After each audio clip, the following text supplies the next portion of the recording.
the Wild, Timberwolves, Lynx, and Frost.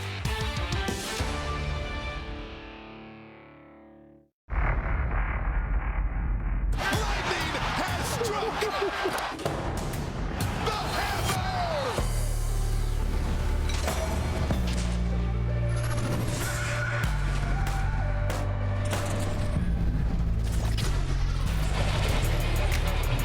Timberwolves basketball presented by Treasure Island. Joe Ingles is ready.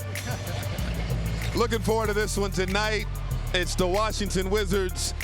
Just 1-12 on the season. Timberwolves looking to take care of business against a team that they should take care of business against. But it's why we play the games. Welcome inside Target Center. Alongside the Jim Peterson, I'm Michael Grady. Leah B. Olson joins us as well. En route to this 9-5 start by the Timberwolves, have gotten a contribution from a number of different guys. But how about, Jim, what we've seen lately from two words? Naz Reid. Last three games have been fantastic, and they've really needed it for him. Minnesota's bench scoring has been down, a lot of it because Naz has not lived up to the scoring part of what he's been doing as a great sixth man. So when you think about what's working for him right now, is the finishing at the rim, the way that he's attacking the basket. It's not that he hasn't in the first part of the season. He just hasn't done it effectively or as much. So just averaging just under 11 a game, the first 11. But over these last three, Michael, almost 18 a game for Naz Reid, 10 rebounds as well. How about 47% shooting from outside the arc after 32% shooting through the first 11? So when you see Naz dancing with the basketball and knocking down a three ball, it's been huge for him. The defense has been on point as well. So it's been one of the problems for Minnesota this year is, starting out slow defensively. The non-Rudy minutes have been a problem, but he and Julius Randle are doing a much better job. The toughness inside, the rebounding by Naz, really on both ends, the offensive rebounding as well. So the shot blocking is there. He's been fantastic. Naz is back. Michael, I mean, you see the on-off numbers for Naz the first 11 games. He was a minus player during that stretch, but over the last three, plus 16 for Naz Reid with a plus 13 overall rating for him. So it's been great to see him impact the game on both ends of the floor. That's how he won Sixth Man of the Year just a couple of years ago. He's the subject of our Valvoline instant oil change, quick change, looking for big things for Naz Reid, Big Jelly tonight. How about big things from second-year pro Jalen Clark applying pressure? We'll take a look on the other side of this timeout. By Menards. Save big money at Menards on all your home improvement needs. And by Toyota. See where Toyota takes you. Test drive one at your Toyota dealer. Toyota, let's go places. A look at second-year pro Jalen Clark. He's been a menace to opposing offenses so far this season. After a recent game, head coach Chris Finch had this to say about Clark.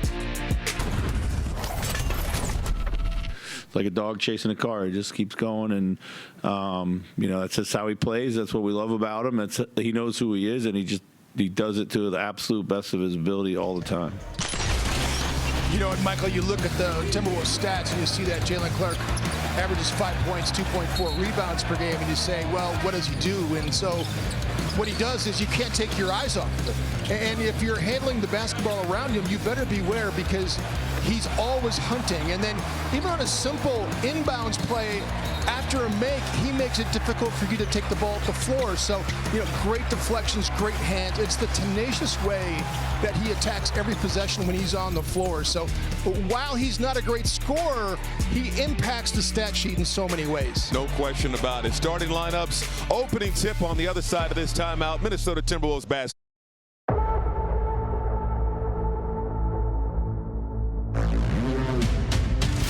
This wolf is a true predator.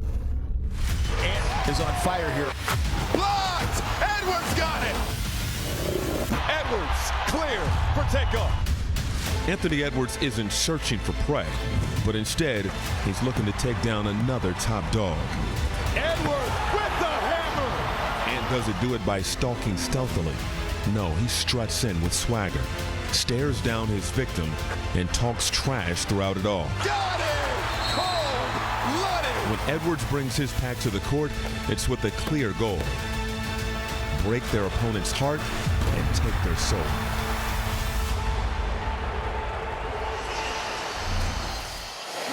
Anthony Edwards and the Wolves ready to do battle. Wolves, Wizards. And they're ready to get it on. Let's send it down to the floor. The third member of our team, Leah Bielson. Hello, Leah. Hello, Michael. Well, for the first time in a long time, Jaden McDaniels will not suit up for the Minnesota Timberwolves tonight, snapping a streak of 157 consecutive games played.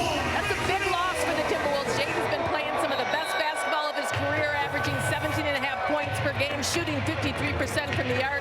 Chris Finch said before the game that you almost take him for granted because he's always available. He's one of those guys who wants to play every game. Michael? Thank you, Leah. Let's get to our Chevrolet starting lineups. For Minnesota, Conley, DiVincenzo, Edwards, Randall, and Gobert. And we'll get to the Wizards in a moment. We're not doing that because they're a one-win team. We promise we will show their starters.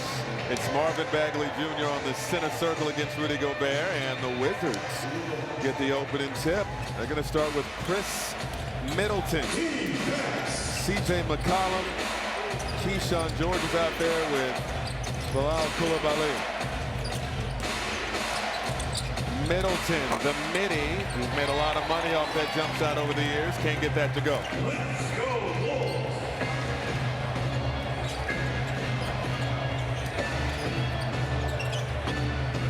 First possession for the Wolves. Edwards. Watched by Coulibaly, and a foul is called. As promised, let's take a look at the starting five for Washington. Keyshawn George, quality second-year player. The veteran C.J. McCollum, Bilal Coulibaly, Chris Middleton, and Marvin Bagley Jr. getting the start for Alex Sarr. We're not going to see Sarr in the ball game. He's having a great second year. Disappointing not to be able to see him and Jaden for that matter. And can't get that to go.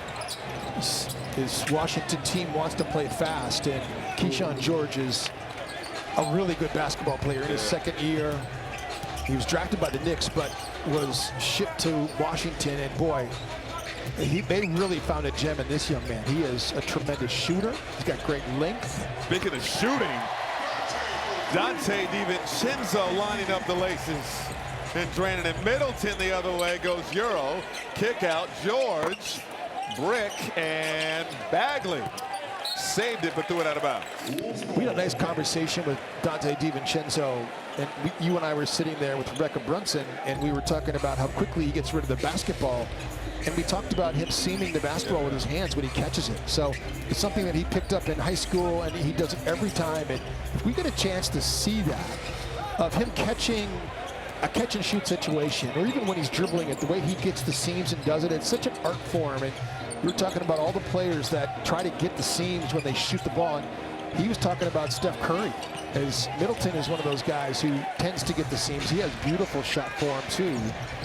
But Steph Curry has no, Ant laces one right there. Ant is another player that gets the seams and lets it fly. He's got great rotation on his shot. He had been shooting 9% from three-point range in his last three outings, Anthony Edwards. So a positive sign as he knocked that down. That was I was going to say that was a wildly missed hook, but he was fouled on the play. That's his first personal foul. First team foul. There was some contact there. Courtney Kirkland had the call on the baseline.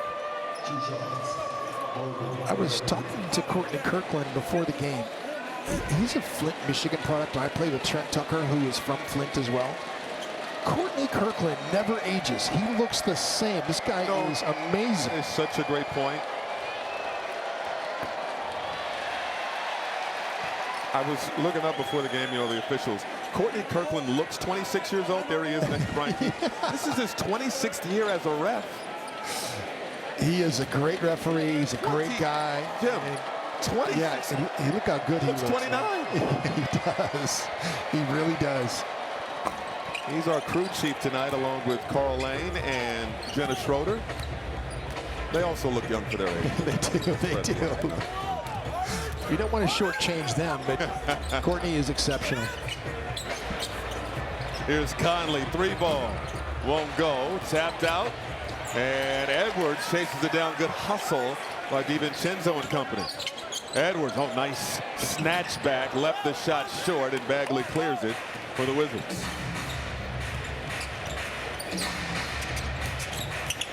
And George goes down, finds Middleton.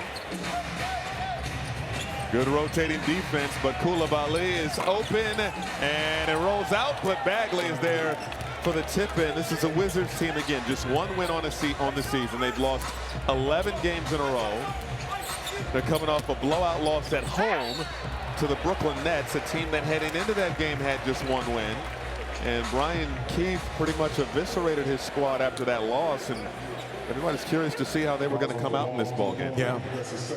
Well, when you're meeting the other team that's 1-11 and you get blown out like that, I mean, it was 135-112. I mean, they allowed 135 points to a team that has one win. So, and you know, it's such a juxtaposition because you did the game in Detroit back on November 10th. And it was one of the great games of the year. Forget about just like of the Washington Wizards season. It was a great game. So many injuries on Detroit. Cade Cunningham was incredible in that basketball game. What do you have, 45 in the game or whatever? He was like just some amazing game. And he actually left the game with an injury, came back to shoot free throws. And very Anthony Edwards-like, by the way. It was very Edwards-like. Bagley a kick out to Koulibaly, and he drains the triple. Koulibaly had missed time this season due to injury, back in the starting lineup. That last game against Brooklyn was his first game back. You know, that game against Detroit was a great C.J. McCollum game. Oh, he classic. was fantastic in that game. And Bagley fouling Julius Randle. Koulibaly already has 2 fouls for the Wizards. Bagley just picked up his first. So that's the 3rd team foul on Washington. Brian Keefe and their squad, they're looking to the future. Young talent on this squad. Again, we're not seeing Alex Sarr, but we're going to see a lot of Keyshawn, George, Trey Johnson, rookie out of Texas, as Randle hits the first free throw. Basketball fans, FanDuel Picks is now available in your state, and right now new customers can play $5 and get $60 in bonus credits, win or lose. Join FanDuel Picks today, the easiest way to play. Look, just watching Alex Sarr, the fact that he's not playing in this game is too bad, because our fans would have enjoyed seeing the growth of this young man's game. 18.3 points per game this year after scoring 13 his rookie years. Bagley throws that one down. 5 points for Bagley, getting the start in the place of Alex Sarr tonight.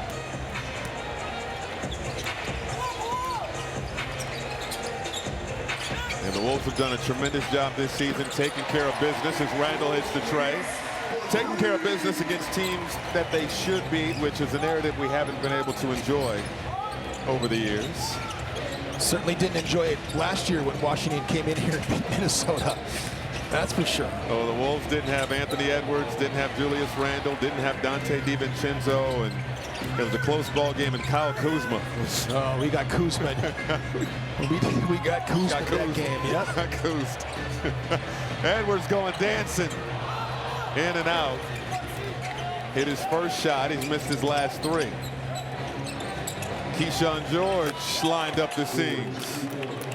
I feel like that game against Washington came about the same time. The Indiana game was a little bit later than that. We got Obi Toppin. It was very similar kind of performances from both of those two guys in those games. Randle, kick out, extra pass. DiVincenzo left it short. Wolves 3 for 8 from downtown thus far, all knotted up at 13. Oh, Bali, the crossover. And the flush. Koulibaly with the highlight.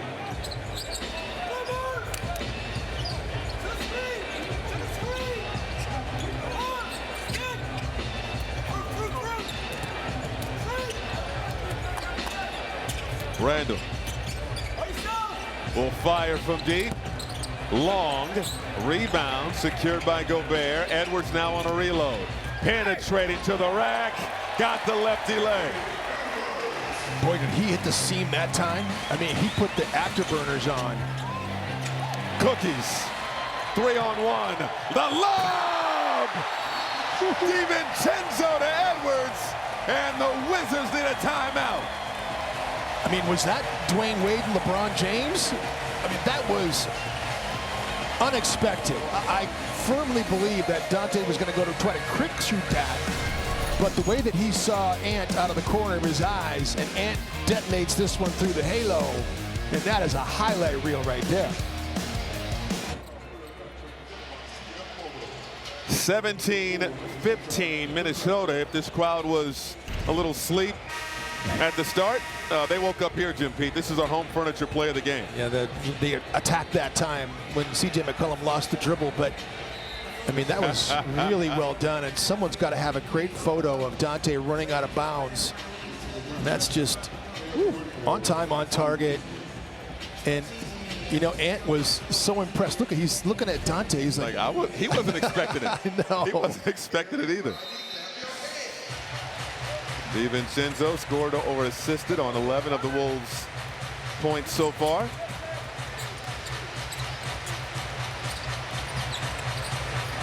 Back to live action. This is Keyshawn George. He was in no man's land. Cam Whitmore on the floor now for the Wizards. Missed from point blank.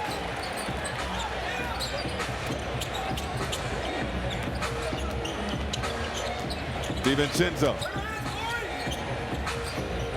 Edwards, shadowed by George. He's on an island now. Edwards going to work. Step back three. Won't go. Tap out. Gobert. Now it's Randall left it short. Whitmore, dangerous in the open court.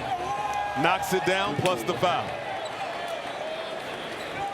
You're right about that. I mean, he is absolutely dangerous in the open court and around the basket. If you don't come at Cam Whitmore the right way, you are going to get stuck in the basket. Yes, you are. He is an athletic young man, and I thought he had found a home in Houston. He just really never fit there. Like, he never got a chance. He actually should play more here, too, on this team. When you look at their roster and what they're doing right now, Cam Whitmore has got so much leg about his game, and he really doesn't play as much as he actually could. It's so inconsistent, his minutes so far this season, but Brian Keefe, there's a way that he wants his guys to go out there and compete and play, and if you're not playing in his mind the right way, then he's going to sit you. He's playing 17 minutes a game, so he needs to figure it out because he's too good. Yes. He's too talented to not be an everyday player. Edwards trying to lob it up to Gobert, who's being accosted inside, it seemed. Edwards beyond the arc. Oh, and halfway down and bounced out. Keyshawn George coast to coast. No. Vukovic, no. And the Wizards going to get another opportunity. Whitmore, the flush. And the foul. This is why we talk about. That's what makes him dangerous. He can get up. He is absolutely all about being physical and dunking on people. I mean, he cocks that one back, and everybody's kind of got out of the way. He's got a special skill set, that's for sure. He's got a great physicality about his game. Completes the three-point play. And so it's a 21-17 advantage for the Wizards. 6-0 run out of the timeout. Clark. Oh, nice step through move. Too strong off the glass. Battle for the rebound. Secured by the Wizards. Washington wearing their City Edition uniforms tonight.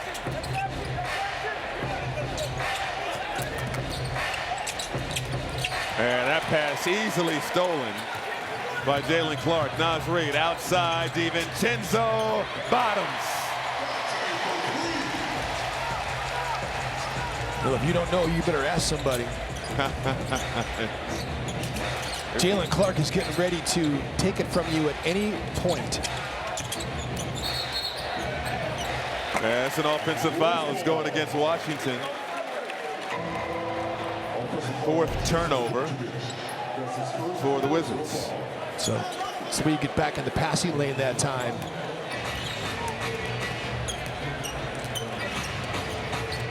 And celebration. And Kiten, Randall doing the celebration back.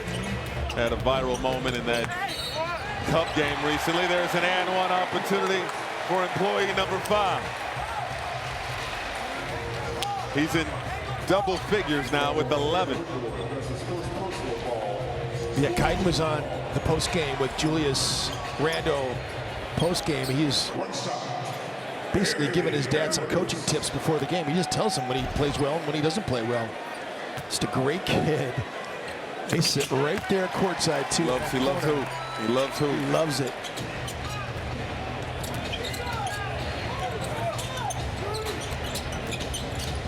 Bub Carrington on the floor for Washington.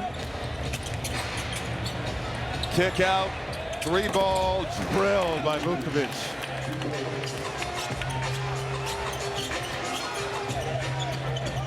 That's what I love about George is that he's got the ability to handle the basketball and be an initiator. He's got great size, but he's got great feel as well. He's led them in assists, Michael, 6 times this year. Young player doing work, and Naz, you know when Naz is back, when he's dealing on players in the low post and using that crab dribble into the paint. I know KD's easy money, but that shot for Naz Reid, easy money.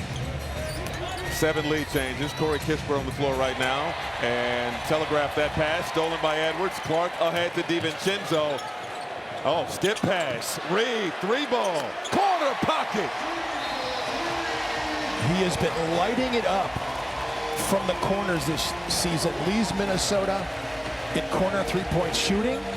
He's been really deadly from the left corner, but he knocks that one down from the right corner. Great skip pass by Dante DiVincenzo. Finds a home with Naz Reid. Minnesota Timberwolves basketball on FanDuel Sports Network is brought to you by Treasure Island Resort and Casino, Minnesota's destination fun. And by Chevrolet, the #1 selling brand in the Twin Cities. Well, welcome back to Target Center. Well, the Timberwolves held their annual holiday shopping event at Target the other day, and it was one of the most meaningful things this organization does every year. The team hosted 15 kids partnering with a mother's love, and each child receives a $1,000 gift card. Guys, they go shopping, share time, and connect with the players. It's a different kind of bonding that these guys do with these young kids. Very impactful. Michael? Something to always look forward to on the calendar. Some funny moments throughout that event yesterday with the kids, and love seeing that, Jim. Love seeing that.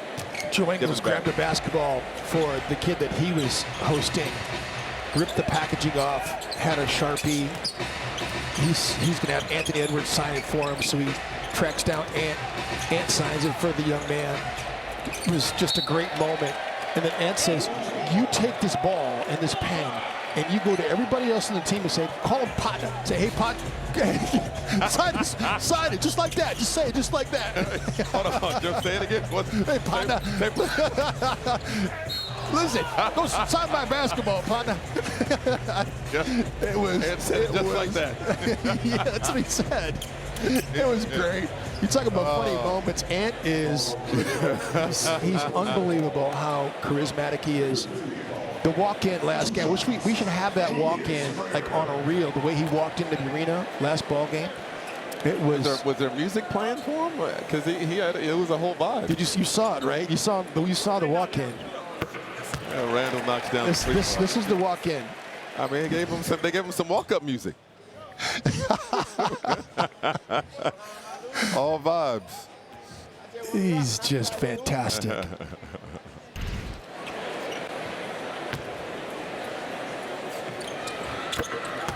Randall good at the line.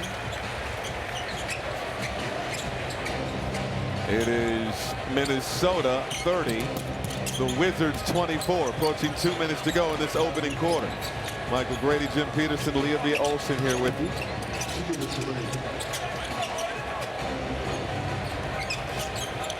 Carrington over to Kispert, deadly from beyond the arc. Good closeout by Conley. Kispert will drive, can't hit, follows his own shot, and cleared by Naz Reid. Wolves looking for more separation. Oh, how about Randall? Oh, take him to school. Dream shake on him right there. Shake. Vucevic, no. Rebound Clark. Back to Conley. Conley, pocket pass, Randall. Can't get the roll, and Whitmore comes out of there with it. Outside look good from downtown. Trey Johnson, the rookie out of Texas, knocking down the triple, his first field goal of the night.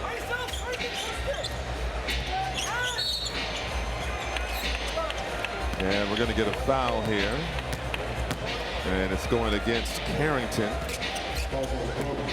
Take us through this footwork, Jim P. Again, so, I mean, that's a post-up, it's isolation, whatever you want to call it, but the way that he backs down defenders and puts them in the torture chamber each and every night, it's a thing of beauty. He is so talented, and this talented young man is having a great year. He's having an all-NBA, all-star type of season, carrying Minnesota in so many different ways.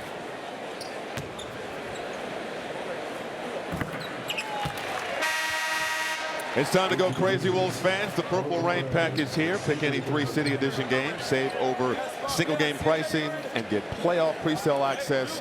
Visit Timberwolves.com to plan your playlist today. Minnesota came into the season wanting to play faster, and so pace-wise, they have been moving up the ranks. They're 13th now, Michael, and this Washington Wizards team, they're 4th in the league in pace, 103.5, and both teams in double figures right now in fast break points. Minnesota with 11, Washington with 10. Here's Carrington, brick, tap out, and they'll get a reload. Fresh 14, McCollum tries to go glass, can't. Battle for the rebound, secured by Reed, and then kicked out of bounds. It'll be Wolves ball with 30 seconds on the game clock. Talked about Naz Reid's on-off numbers these last 3 games coming into this one, and what a positive player he's been after the first 11 games. The numbers for he and Julius on the floor without Rudy Gobert on the court were not as good. I mean, the non-Rudy minutes have been very important for Minnesota defensively, but he's really picked it up. Reed, kick out. Randall on the baseline. Good defense there by Bagley. Shot clock off for Washington. Minnesota 34, Washington 27. McCollum gonna have to go to work. Gives it up. Vucevic beat the clock. A 10th of a second remaining. A tremendous play, and Vucevic maybe even got a block there at the end of the quarter. 34-29 is our score after 1. CJ McConnell with a great play. Vucevic beat the clock. 5-point game after 1. If you've been injured, you know what time it is. It's TSR time. For a higher level of representation, call 612-TSR-TIME. And by your Greater Twin Cities Honda dealers, as reliable as the cars themselves.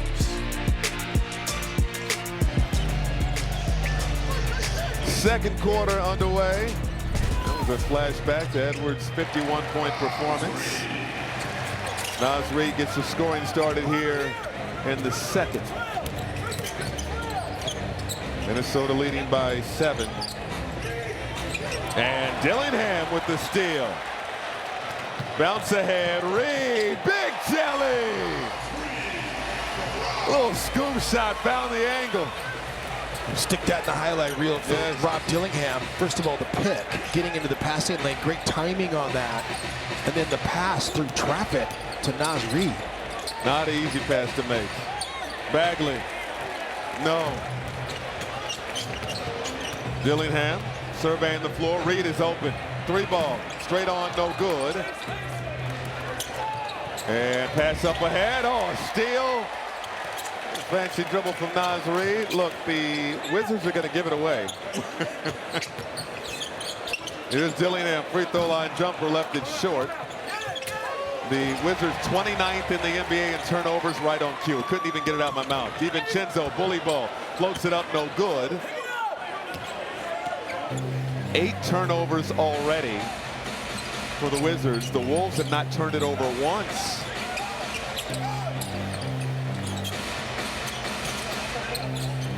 Johnson sets up Middleton. And Johnson, he's hit a 3 already. Can't hit there. Gobert clears it.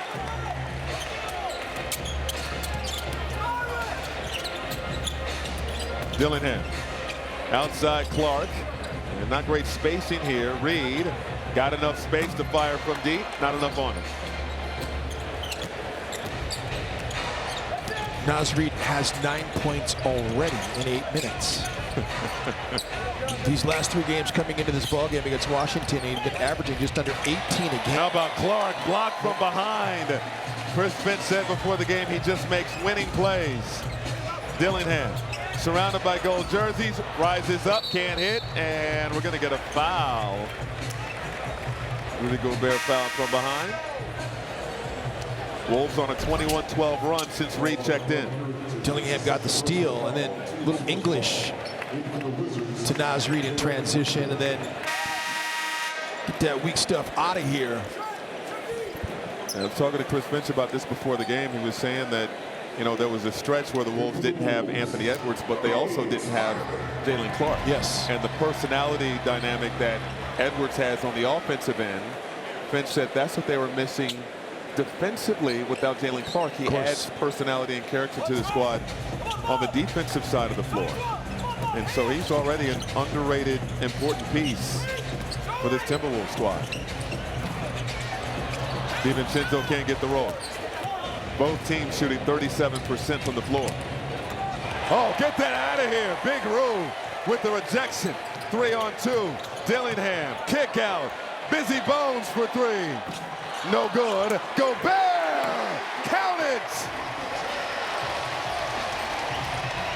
Pass ahead. Blocked from behind. Naz Reid with the rejection. Can the Wolves pay it off? Oh, good defense there by Middleton. Wizards almost cough it up. Gobert being a pest defensively, and now they'll slow things down. Naz was getting ready to throw that lob to Rudy Gobert, but it got deflected by Middleton. Carrington, no. Rebound, Highland.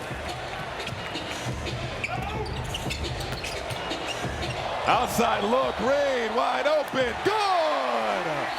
Okay, Gobert with the assist. We'll catch our breath. Rudy Magic Gobert. Welcome back to Target Center, and Rudy Gobert and Naz Reid are making their presence felt in this game. Watch where Rudy starts. On the baseline, chases his thing down, gets into Cam Whitmore here. It acquires him just at the right time, and Patty kicks that off the glass. The Bones Highland 3 misses, but he's right there for the putback. Another offensive rebound for Gobert, and then Reed comes back and gets the block off the glass. Those two again. I mean, Rudy's been doing this at a higher rate. He's not been trying to score in traffic as much. When he gets the ball on the roll or in a situation like that, on a rim run, and he's receiving the basketball in transition like that, he's throwing it back out. So 4 assists for Rudy Gobert last ball game. Wizards cough it up again. That's 9 turnovers. We mentioned before the Wolves still yet to turn the ball over. Dillingham going dancing with Kispert and does not get the roll. Tipped up and off by Gobert, who took a shot from Vukovic.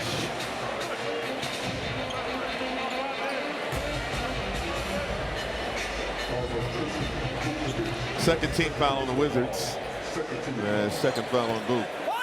Rudy Gobert 16th in the NBA in offensive rebounds per game. That's 3.0. But there's a lot of guys, a lot of good offensive rebounders ahead of him. Steven Adams leads the league in boards at 5 a game. How about Highland getting in there, getting the lane.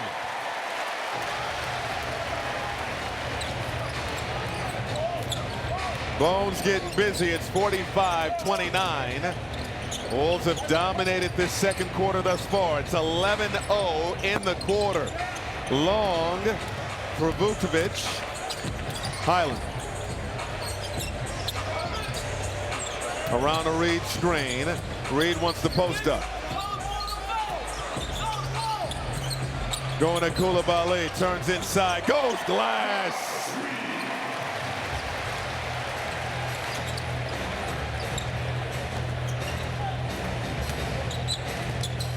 Five minutes gone by in this second quarter. It's 13-0 Minnesota. Koulibaly, that's illegal.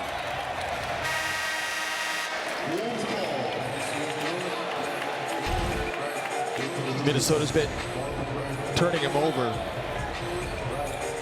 Bones gets in there and gets the loose change and cashes it in. Just the crab dribble. Naz is just such a great reader of the floor. So if they're taking away middle, the drop step is there.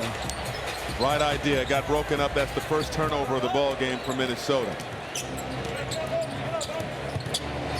About the difference between winning and losing. The Wolves basically have 15 free points just off of Washington mistakes. Speaking of, and it's not just Washington mistakes. That was a forced turnover there. Naz Reid getting the strip. 11 turnovers for the Wizards. DiVincenzo, two-man game with Gobert. Naz Reid getting involved. Bottoms. It's just great teamwork. It's what we've seen. And Minnesota's played some sub-500 teams here, but they have really been passing the basketball. First points of the quarter, and we're at the midway mark. Oh, Dillingham hit the turbo button, and Brian Keefe has seen enough. It's exactly what Rob Dillingham brings to the table. Is tremendous speed, something Minnesota doesn't have much of, but man, he's on display right there. Toyota gets it caught up, and it's been the Naz Reid show, just like it was last ball game. And even against the Denver Nuggets, Naz has been productive. So 17 points in 12 minutes on 7-11 shooting, and it's been just fantastic. So a 35-13 scoring advantage since Naz checked into the game. He's been putting people in the torture chamber. He's been knocking down corner threes, above the break as well. It's just been the Naz Reid show here. It's been fun to watch, getting Naz back on track again. He's had a number of double-figure games, Michael, even going back to the game at Sacramento. I mean, he's done some great work in these games, and even when they lost to Denver, he was fantastic in that game when everybody else wasn't. Oh, get up. Koulibaly. The Wizards now have 4 points in the second quarter and 6 turnovers. Naz has had double-figure scoring in now 5 out of the last 6 games. And his shooting splits in the 3 games leading into this one were unbelievable compared to what he was doing on the season in the previous 11. So 47% from outside the arc in the last 3 coming into this one. And then, so now he's another 3 of 6 on top of that. His corner 3-point shooting numbers have been unbelievable. I didn't want to shortchange Jaden McDaniels because Jaden actually had more 3-point makes in the corners, who has been fantastic in his own way. Jaden has been shooting over 50% from the corners. Jaden is leading the NBA in 3-point field goal percentage. Right. I'm going to say that again. Jaden McDaniels, who get well soon, left wrist injury, leading the NBA in 3-point field goal percentage. Love to see it. Let's get a word from Twin Cities Honda.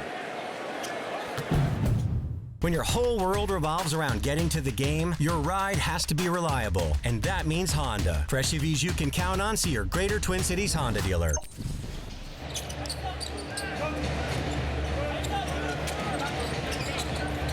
After these 2 makes from the corner, Naz is leading Minnesota in makes. He's got 13-12 for Jaden, his little baseline dance by CJ. McCollum can still score it. Wolves as a team 5th in 3-point field goal percentage. They're 9th in 3-point attempts. Finch would usually say if you're top 5 in 3-point field goal percentage, you're not shooting enough threes. Right. No call on one end. Kispert the other way. Good 3-point shooter. Left it short. McCollum, offensive rebound, put it in. Wizards start to get some shots in the paint. Chris Finch is upset about the no call on the other end. Edwards trying to turn the corner. Euro inside, blocked by Koulibaly, got it back. Step through, leaves it for Randall. Easiest deuce of the night. Pass ahead, Koulibaly, Kispert in the corner, no good. Highland the rebound. It's funny how fast Washington can run to the offensive end. Not quite as good to the defensive side of the floor, though. Clark is lonely. Got a three.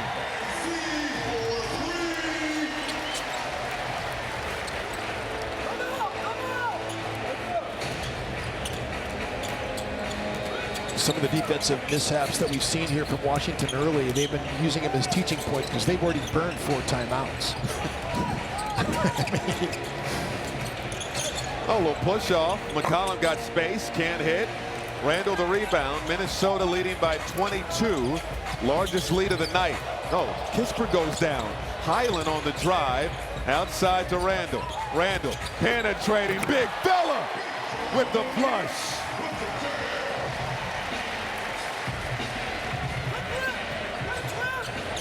Wolves with 3 players in double figures. Edwards, Randall, and Reed. 7-0 Minnesota run. This is Keyshawn George setting the feet. Good closeout defense. And rotates to Koulibaly. Got a 3. And Chris Finch will call timeout. That 3 stops the 7-0 Minnesota run. 61-40. Now, the last timeout, Jim Pete, you were just saying this a moment ago. The Wizards get back quickly on the offensive end. Yes. You know, they're top 5 in pace.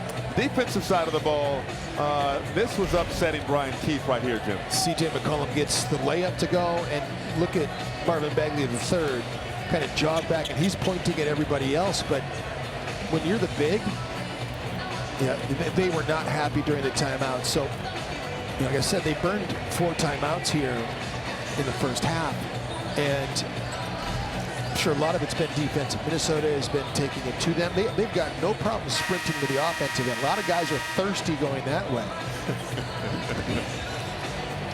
But you got to have some thirst too going on the defensive end to get some stops. And it's the difference between winning and losing many times. It's you know it's part and parcel of, you know, one of the ways that I made it to the NBA was because the defensive part of the ball was important. You couldn't look at my stats and define what I did on the court. It's the same thing with Jalen Clark. You know, if you just look at Jalen Clark's numbers, like you look, oh, he averages just 5 points a game. But you want to know something, though? When he's on the floor, the people that he's guarding shoot 36%. And so you look at that, and you look at the stops, and you look at the on-off floor numbers. And with Jalen Clark, you have to look at the totality of what he does in terms of stopping teams from scoring. And so that's what Washington needs to do. I mean, you want to play with pace, but you want to get stops. You want to be able to play defense. And so for Marvin Bagley, he's bounced around. He's a talented guy.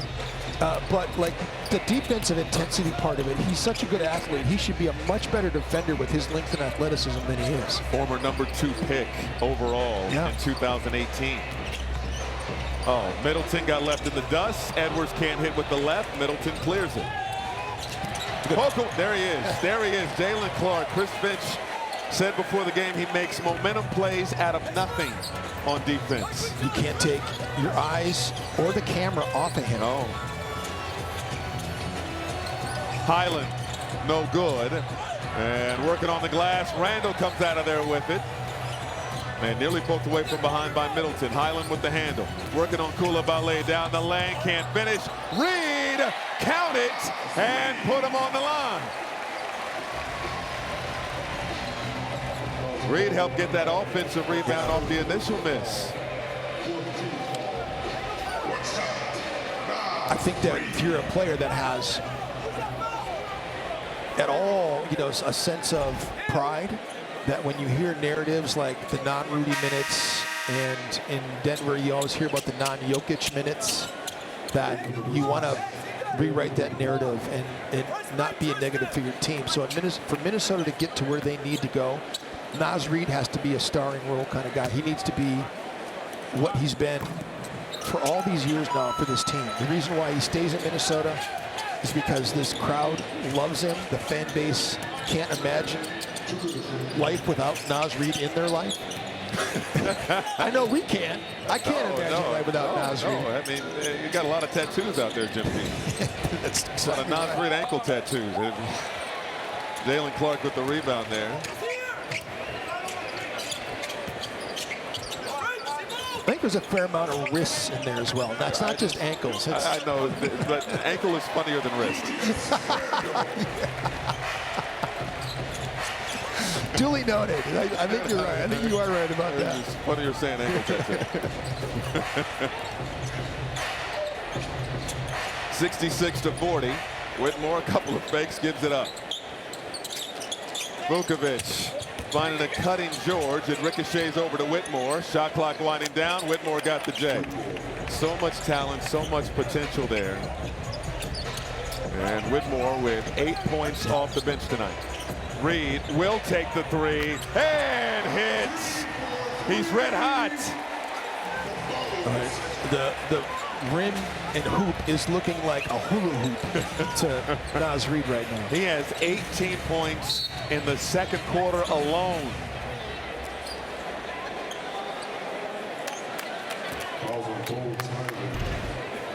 It's so great to watch him warm up before the game too, when he's out there shooting with Kevin Hansen and the pace with which he goes through his routine. Game shots from game spots at game speed. There's a reason why he's so good. And Middleton with the turnaround, Jay. He's got a nice looking jumper himself.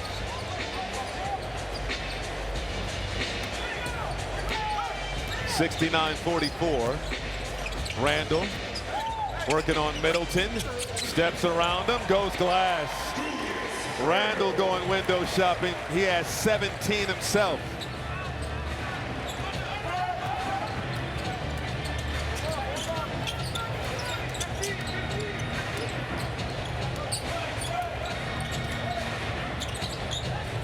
George finds a cutting Vukovic and tried to put it in the hoop all in one motion. Fouled by Edwards, and Vuk will go to the line for two. That's his first personal foul. Second foul two. Edwards picking up his first foul. The Wolves can hold for the final shot of the quarter.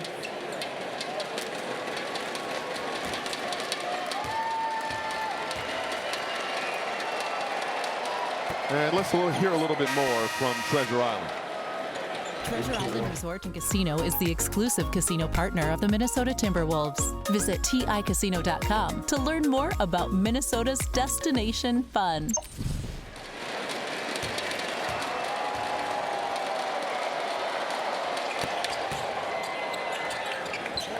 Free throws makes it 71-46. Edwards with the handle. Across the timeline. 10 seconds to go in this first half. A dominant second quarter by the Wolves. 4 seconds. Edwards, crossover, penetrating, glides to the lane, missed the shot, no whistle. And he is incensed. Is he looking at, okay, he's looking at the official. I thought he was looking at the camera.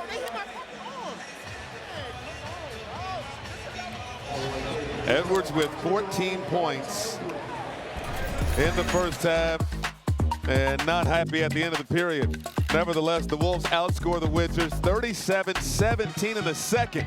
Big lead at the break. To get the third quarter started here at Target Center, 71-46 at the break. Let's send it down to our Leah B. Olson standing by with Elston Turner.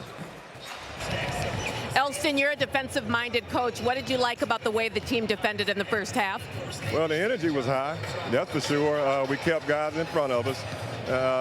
No matter what the score is, there's still some things we got to get better at. And I didn't like how we finished possessions in terms of boxing them out. They got too many offensive rebounds, and we have to protect the three-point line just a little bit more.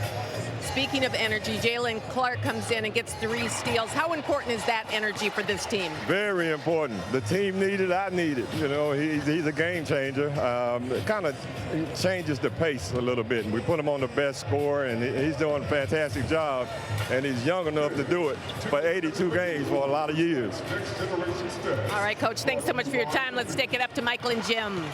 The defensive coordinator for this team loves Jalen Clark. But our second half scout. Active hands, 9 steals for Minnesota in that first half, and how about 7 of them came from the bench and had 2. But then, as Leah mentioned, Jalen Clark had 3 of them. Naz and Bones Highland each had a couple themselves. But Minnesota has been really led by Naz Reid over this past stretch of games. Since we've come back to Target Center, these 4 games, Naz Reid has showed up and showed out. You see the 3-point shooting numbers, the first 11. So, you know, Naz was just not shooting enough, really. And so the last 3, you see the shooting from him. And that's coming into the game, by the way, the 5 of 10. He's hit a couple more, so it's even better for Naz Reid. His above the break shooting was not great early on, but it's been a lot better now.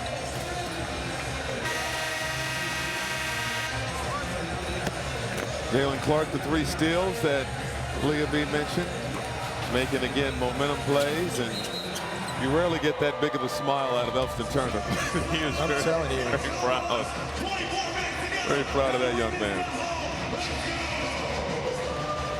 Again, the Wolves outscored the Wizards by 20 in that second quarter. And they're a couple of quarters away from getting their 10th win of the season and handing the Wizards their 12th loss in a row. It has been a journey for the Wizards so far this season, and the road doesn't get any easier for them.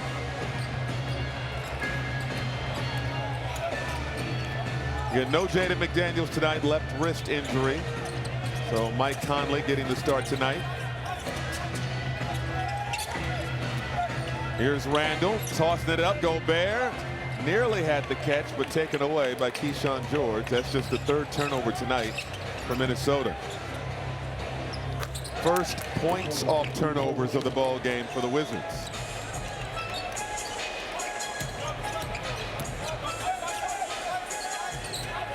Conley, pocket pass to Gobert, sets up Edwards. Edwards spinning, pump, step through, finishes southpaw. Beautiful move and footwork by Anthony Edwards.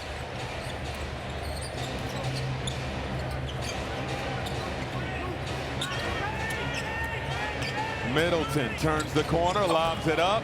Bagley couldn't control it, got his own and put it in. Marvin Bagley now 7 points to go with 5 rebounds. He's starting tonight as the Wizards are without Alex Sarr. Second-year big man having an outstanding season, has a big toe injury. Edwards from downtown, well off the mark. And he felt it was partially blocked. And he was so short. You're kind of thinking he might be right.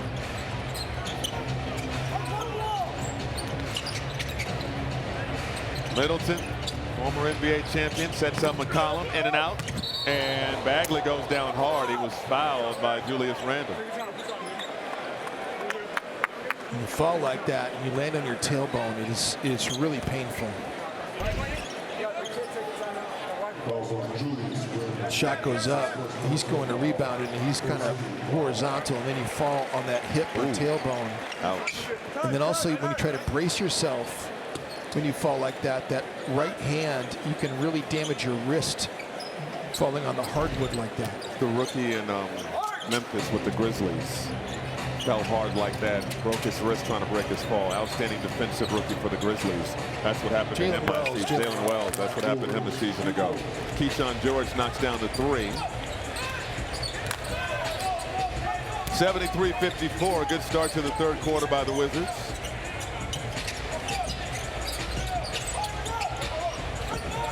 They've outscored the Wolves 8-2 so far in the period. Edwards. Randall, the pump, and that was, it's not a kickball because it wasn't intentionally kicked. And so that's going to be a flush from Marvin Bagley and a timeout. It definitely hit the leg, lower leg of Marvin Bagley Jr., but because it wasn't intentionally kicked, officials let it go, let it lead to a fast break opportunity.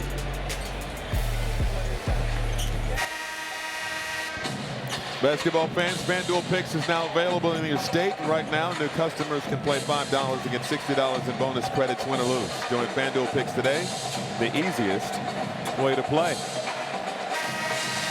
Well, 10-2 start in the third quarter by the Wizards. I'm sure they heard it at halftime, and now the Wolves need to respond. Yes. They have quite the cushion, but you don't want to play around. Two vets chatting it up, McCollum, Mike Conley. Full court pressure being shown by the Wizards. A three by McCollum and a three by Keyshawn George, and then the two hoops by Bagley, and now Minnesota turns it over out of the timeout. George, the D-cell, and good contest by Gobert. And the Wolves dodge one. DiVincenzo on the other end. Gives it to Randall. Randall turns inside, leaves it for Gobert for the two-hand flush. Well, you look at the guys that have passed the most to Rudy Gobert for assists. Julius Randle is right there at the top.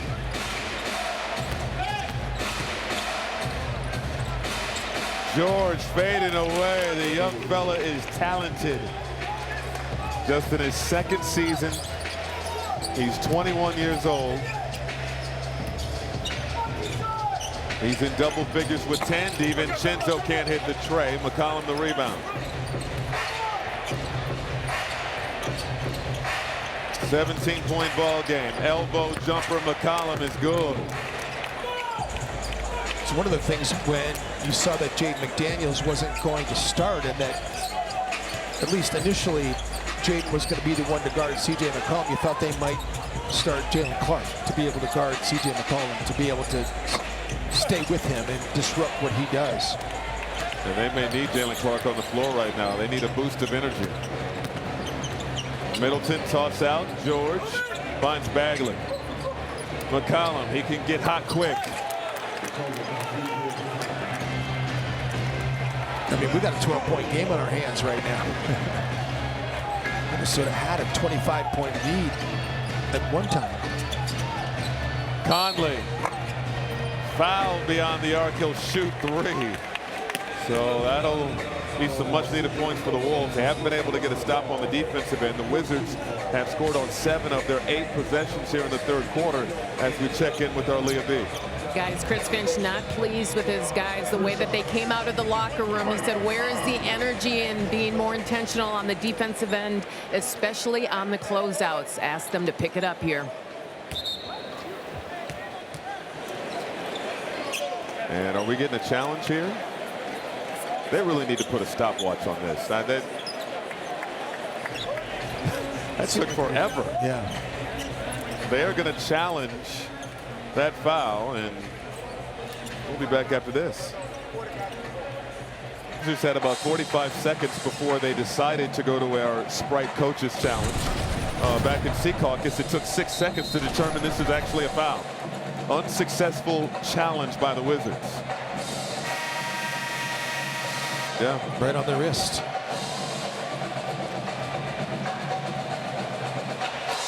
I mean, and it was right by their bench too. I mean, right by their bench. They had all day to look at it. One of the points of emphasis, which was a memo sent to basically everybody, that you can't do, the high fives if you're not flailing. Yes. And you're not accelerating the hand forward. You can still get away with the high five. He hit all like the top of the hand, and it was clear follow through. So it was very easy for that to be reviewed, and Conley's going to get his 3 free throws. I don't know what our record is. I just inquired about what our challenge record is, but I feel like it's really good. Jeff Newton is exceptional when it comes to getting the information to Chris Finch quickly. He's the one with the iPad on the bench, and I feel like there's Jeff. And so I feel like Jeff got railroaded into one challenge that was probably not a challenge. It was Ant that was demanding that the challenge be made. I don't think it was a Grady game that game, but so they challenged and didn't win, but I think he had to because it was Ant. So there should be an asterisk by some of these challenges too, by the way. Here's Edwards, left that shot short. They just had the Cavaliers in the game, and Kenny Atkinson we asked him about, who do you trust on your team as far as challenges? He said, I trust every guy on my team except for one guy. Jared Allen? Is it? Nope. Evan Mobley? I don't think I should share. Oh, okay. He's the point guard. Oh. 78-63. He said it with love. Middleton. We all know it's got free. You're kind of sick. But every team has, guys that you feel. We joke about it all the time. Yeah, some guys I generally say it's big guys. You don't like. Yeah, some guys throw their finger every single call. Yeah. But it's pure comedy. So I was going to ask you about this, and we didn't talk about this before because I was very excited about seeing Alex Sarr play, just because he's another French-born, but he's having such a fantastic year. A lot of people have been comparing him this year to Evan Mobley. The statistics are virtually the same. As Bagley gets that little shot to fall, there you see Alex Sarr. But people are comparing him now. I mean, he's averaging 18 a game. He's averaging just over 8 rebounds, almost 9 per game. Oh, the Euro from Gobert for 2. He's averaging actually more block shots. Mobley's a little better three-point shooter, but the way that Alex Sarr shoots it, I mean, he shoots it really nice. McCollum left it short. DiVincenzo the rebound. Sarr has embraced physicality this season. He has. He's a lot of jumpers in the past. And Randall going to go to the line to shoot 2. The percentage of field goals attempted in the restricted area versus the three-point area for Alex Sarr from year to year, it's inverted. He's getting way more shots in the RA. I mean, he's taking fewer shots from outside the arc, but he's got a beautiful shooting touch there. He's got great hand motion. And Mobley's kind of reverted. He's a lot more threes this season, when you would think you want to get more shots inside. Randall missing the free throw. First free throw miss collectively for the Wolves tonight, as we get a word from Blaze Credit Union. I'm on Team Blaze. I'm on Team Blaze. You're a person. You're on a journey, and Blaze wants to be a part of that. Go Blaze! Go Blaze! Go Blaze! The other thing for Alex Sarr is that he's an excellent passer. I mean, coming into this game, he's averaging 3.6 assists per game. But he is their third leading assister. So Bub Carrington is number 1. Keyshawn George is the other one. And then Sarr's third. He just has really nice touch and feel for the game. And I wanted to see him go against another Frenchman in Rudy Gobert. Randall tapping up his son. A little drop step move on the defense, and earns a trip back to the line. 5 for 6 at the free throw line for Randall. I mentioned the assisting to Rudy Gobert, and Julius has 9 coming into the game. He's got another one tonight, and Jaden McDaniels was tied at the top, 9 each coming into the game. And Jaden is, climbed the ladder in terms, because that's one of the things we talk about, right? And Chris Finch mentions it a lot too. Some of the goals that they wanted to establish this year, and getting the ball to Rudy Gobert more often has been a priority for them. And Randall's done a great job of doing just that. But it's been Jaden McDaniels that's been fantastic. By the way, Marvin Bagley III, who's taken some nasty spills in this ball game, just left the floor and went back to the tunnel to the locker room. When he fell, it looked like he was more hip than it was tailbone, didn't it? It looked like it was more that right hip area. That's really painful.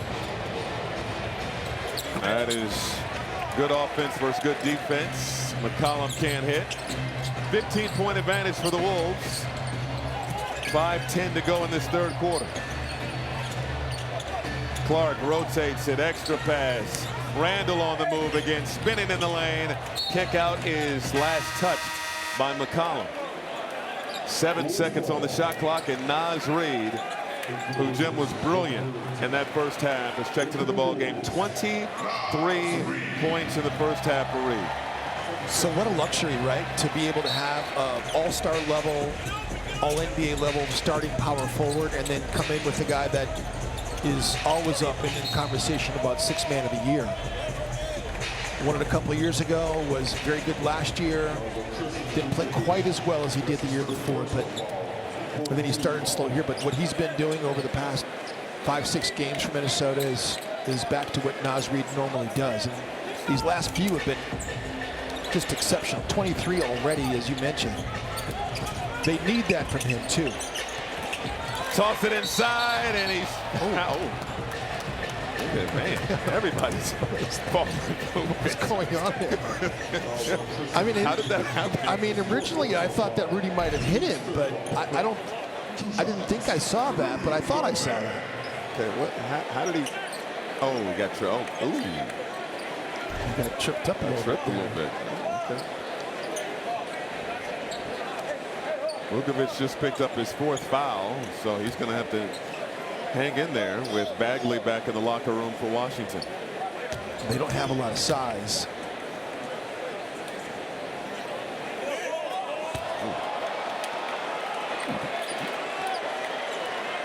Okay, you don't see that very often. You don't see that much.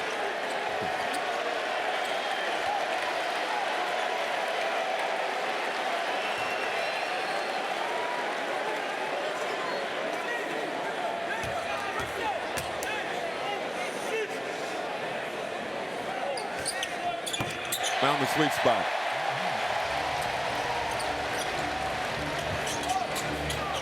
It's Minnesota 83, Washington 67.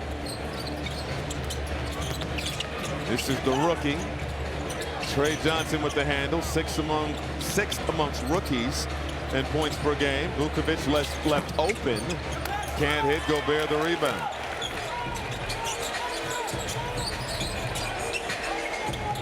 Reid, outside look, Clark, no good. Reid, offensive board, got his own block from behind. Good defense by Coulibaly.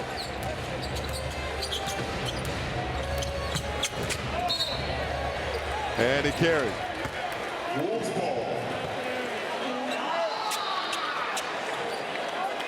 Trey Johnson's another young player that has shown, streaks of really good play. I mean, he's really just a shooter. I mean, that's mainly what he does. He doesn't do a lot other than that. But he was a good player at Texas, and he's had some good games. Yeah. But you saw one of them. Edwards toss out, Clark in the corner, can't get it to go, and rebound, hustle. Well, that was a dangerous play as George was diving for the ball, but the extra effort is rewarded. It's Minnesota ball. Dante came charging in there at the end, so Naz couldn't quite corral it. And you said, yeah, Dante Ole right into the knees right there. But if Dante didn't get it, Jalen Clark was getting ready to. He just didn't know it yet. Keyshawn George didn't know. Going back to Trey Johnson for the Wizards, he was the 6th overall pick in the draft. The Wizards had the 2nd worst record in the NBA last season. This is when we talk about rebuilding and things like that. You can lose a lot of games and still not get the #1 overall pick, not the #2 overall pick. Clark's going to go to the line for 2. They won 18 games a season ago and ended up with the 6th pick. So you're thinking, no, we got a legitimate shot at Flag or Dylan Harper, and they end up with the 6th overall pick. Yeah, Dallas has a 1.8% chance of getting the first pick, and they in fact did get that pick and lucked into Cooper Flag, who we just saw. Wolves fans, bring your pack to the game with the family meal deal presented by Tony's. With this deal, you can get a ticket, meal, and drink to select Wolves games this season. Get this deal for you and your family at Timberwolves.com/family. You know who's playing really well as a rookie that was drafted just after Trey Johnson is Jeremiah Fears for New Orleans. Yeah. He's having a heck of a rookie year, too, as a point guard in this league, and he's excellent shooter, averaging 15 a game. So New Orleans found a good player in Jeremiah Fears. They're having a tough year, but their rookies, Queen and Fears, showing something. Wolves turn it over. 6th turnover of the ball game for the Wolves. In terms of points off turnovers, dominated by Minnesota. 21 points for Minnesota off 13 Washington turnovers. The Wizards with 5 points off of 6 Wolves miscues. The Wizards certainly have come here in the third quarter and played better because they've only had 1 turnover and Minnesota has not scored on that 1 turnover. So the points off turnover is still the same, but they did go on that nice run to start the quarter. Minnesota sort of settled down here a little bit. Oh, nice move. Keyshawn George getting to the rack. Nice. It stops a streak of 5 straight misses for the Wizards. And it's a 14-point ball game under 3 minutes to go in the third. Edwards on the attack, hanging in the air, can't hit. Up ahead, Carrington leaves it for Whitmore from downtown, drains the 3. And we have an 11-point ball game. Cam Whitmore knocked down the triple. He has 11 points, 4 of 6 shooting.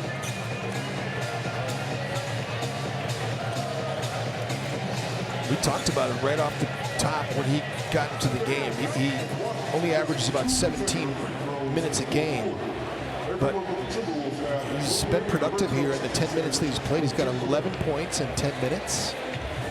A nasty dunk on top of it. Yeah. 83-72, 2:43 to go in the third as we get a word from TSR Injury Law. You're supposed to dunk. Oh, I'm not doing that, but I will promote your giveaway. Scan the QR code to enter the TSR Time Ultimate Giveaway. That could have been us. The commercial. That could have been us. That could have been. Oh, yeah. You want to tell that story? We had a busy summer. Yeah.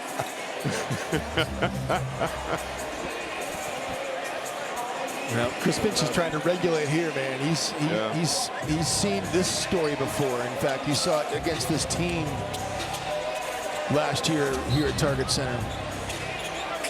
He knows better. Coaches always know, man. Like when Minnesota had that big lead in the first half, he still wasn't happy. We talked about it during one of the timeouts in the second quarter.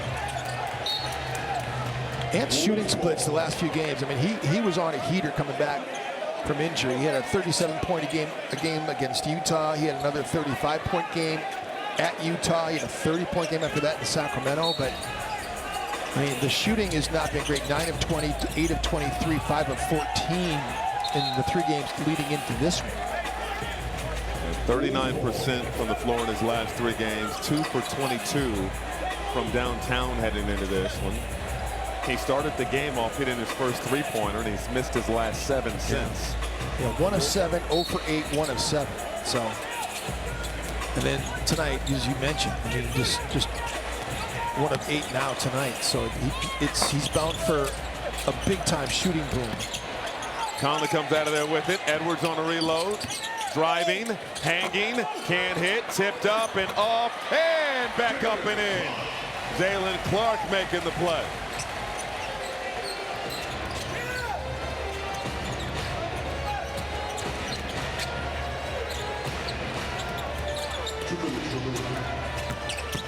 This is George, and it's out of bounds.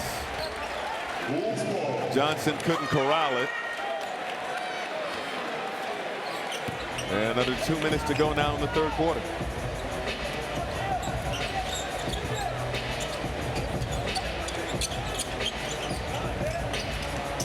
Reed down the lane, right into the chest of Vucevic, and still put it in. Unreal body control. He's grimacing a little bit. May have knocked knees. Bumped, yeah, knocked knees with Vukovic.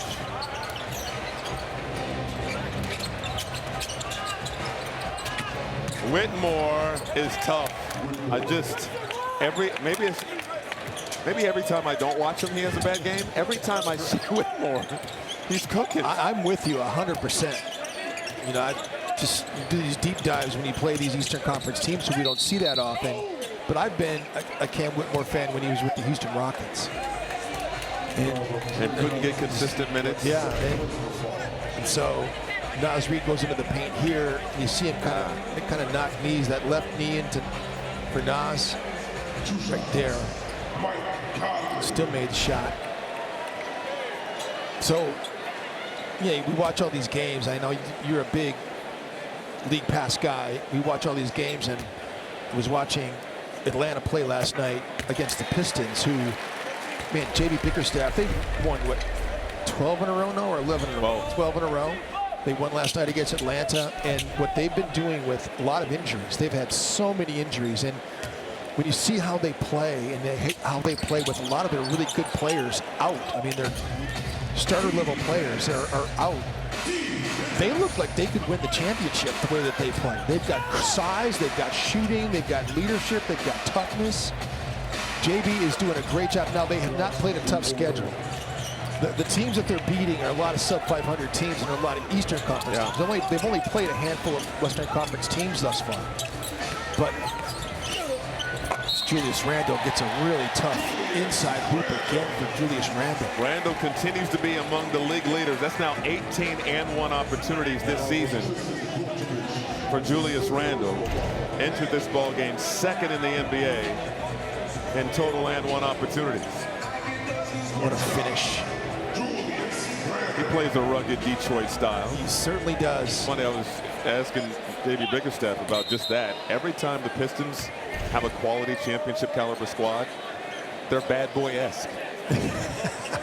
Like they haven't had a successful squad that had finesse. It's always a rugged, take on the personality of the community kind of squad. Well, Jalen Duren is tops on my list of centers in this league that are rugged, that are talented, that can beat you in a lot of different ways. And he's still only, you and I were marveling about this before the game, is that he's just 21 years of age. And so they've got great size. Isaiah Stewart's a tough, rugged player. And he's a Ben Wallace toughness kind of guy. But what struck me about that Atlanta team is just seeing McKeel playing on that Atlanta Hawks team. He's doing it for Atlanta. Jalen Clark is like that. Yes. Wow, another George hits the 3. Sean George, man, I'm telling you, he can shoot it. 15 points on 6 of 12 shooting for Keyshawn George. Yeah, Nickeil Alexander-Walker definitely missed. He is knifing through all those ball screens the way he did in the Timberwolves uniform. It's so fun to watch him the way he does it. Reid rattles in the trifecta. 28 for Big Jelly. The lead is 14. Clark all over George. 4 seconds. George on the move. Pull up jumper is good at the horn. The Wizards with the response after an abysmal second quarter. They outscore the Wolves in the third, 36-23. 12-point ball game as we head to the final frame. To start the 4th quarter at Target Center. I'm Marnie Gellner with Rebecca Brunson. And BB, you talked in our pregame show about Julius Randle facing up against his defenders. Yeah, you know, we're used to seeing him put his shoulder down and use his force to be able to get through guys, but he's so good in isolation. When he could just play one-on-one, he has multiple moves. He's 5th in the league in points in isolation situations because he can go up and under. He can spin. He can do whatever he wants in those situations. Hey, he has 22 points in this one already, Jim. And Michael, he's having a great game so far. He's been tremendous, BB. 4th quarter underway. Wizards, no surprise given their record. They're 1-12 on the season. They're the worst 4th quarter team in the NBA. Being outscored by opponents by an average of 8 points, which is, again, by far the worst in the league. But Middleton gets the scoring started in the period with the turnaround J. It's just a 10-point ball game, Jim Pete. The Wolves led by as many as 27.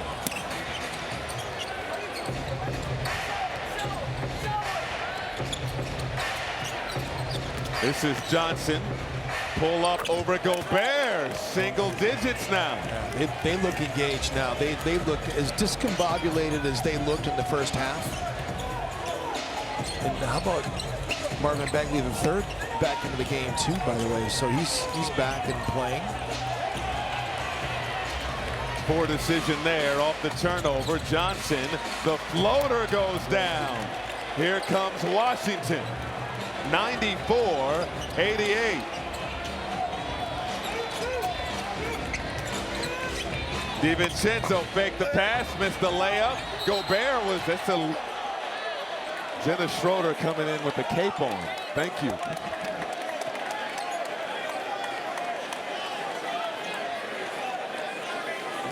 Chris Middleton. That's the second personal foul. 94-88. First team foul. DiVincenzo gets it up on the glass. Gobert is going after it and gets his arm pulled down. It's an easy call. Rudy's going to call for give it right back. Screen right here.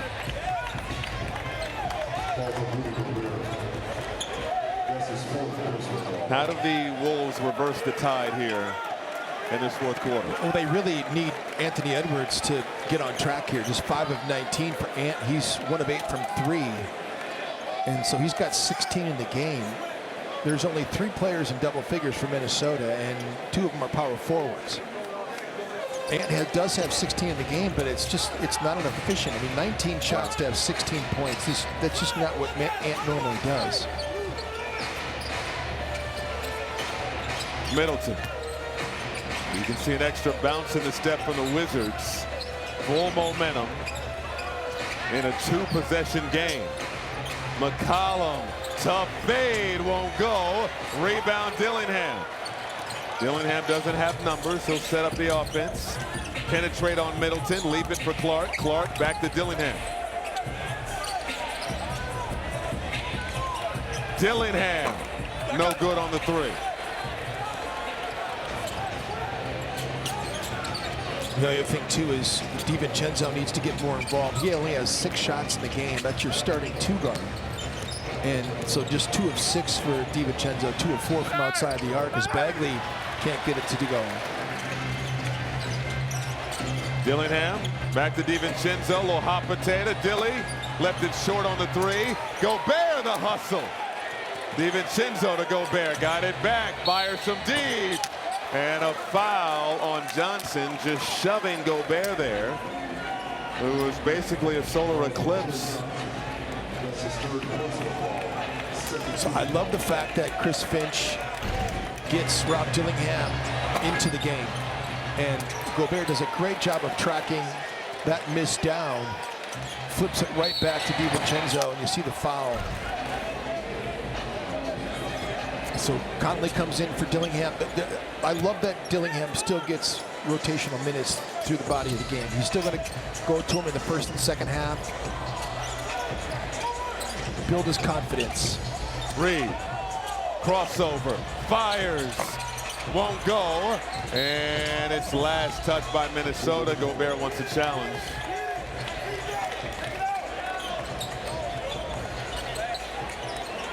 They're not going to challenge it, it appears.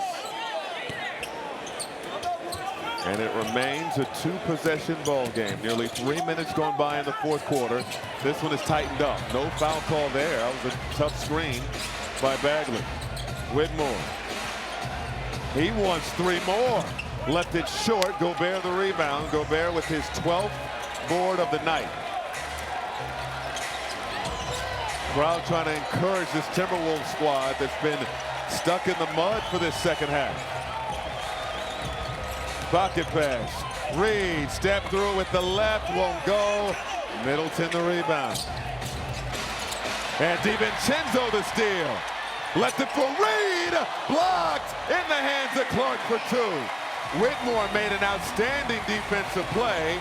Clark right place, right time. It's funny how that happens when you play hard. Right place, right time. 100%. Middleton. That won't go. And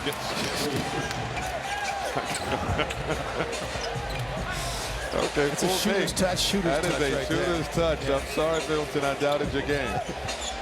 96-90.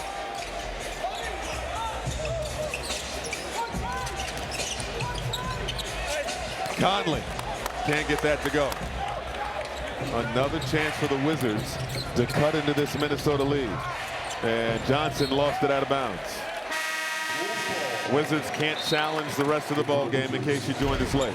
These are the little plays that DiVincenzo makes all the time. Comes back and gets into the passing lane as the outlet hat comes out. And then Nas gets the shot blocked. It was a tremendous play by Cam Whitmore that time.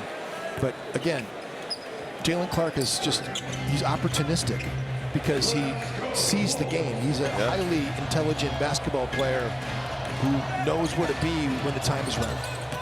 Randall back out there. Bagley flopped and Randall put it in.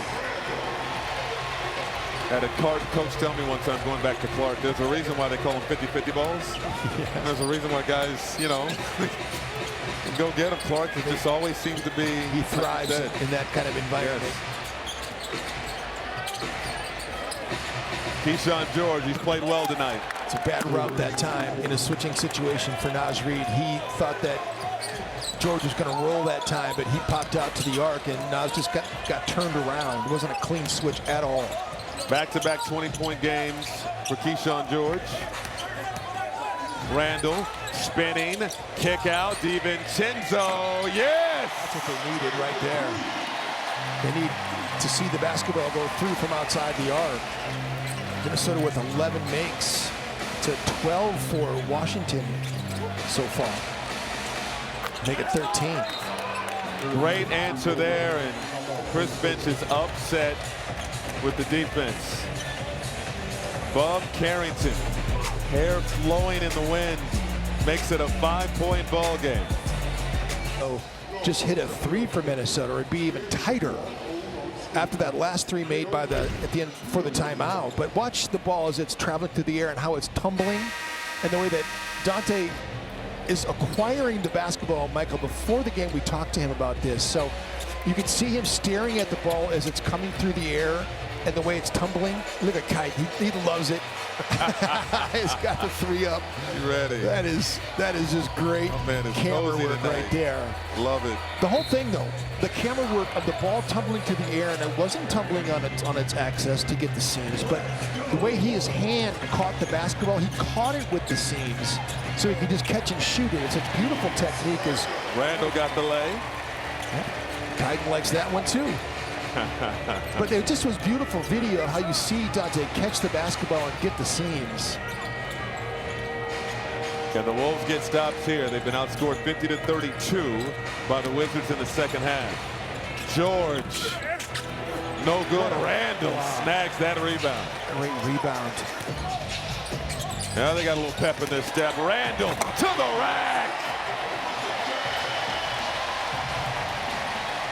A lot of good things in that defensive possession. The switch was clean. Ant went back, and Nas kicked him out. Ant went to the perimeter and put a body on Cam Whitmore when the shot went up. Minnesota capitalizes on the other end. Oh, cool about it. Cool it.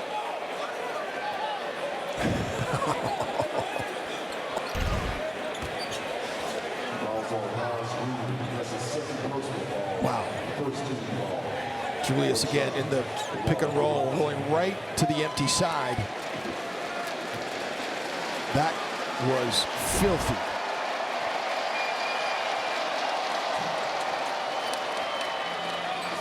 $105-99. Randall.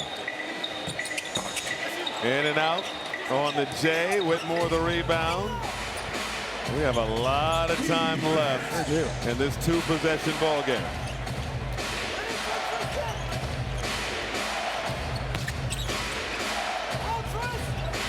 George. That pass easily stolen by Conley. Up ahead to Randall. Randall is hounded. Fouled by George, his third team foul on the Wizards. Overall, Brian Keefe, who's furious right now, but has to be pleased with the way that his team has responded in this second half.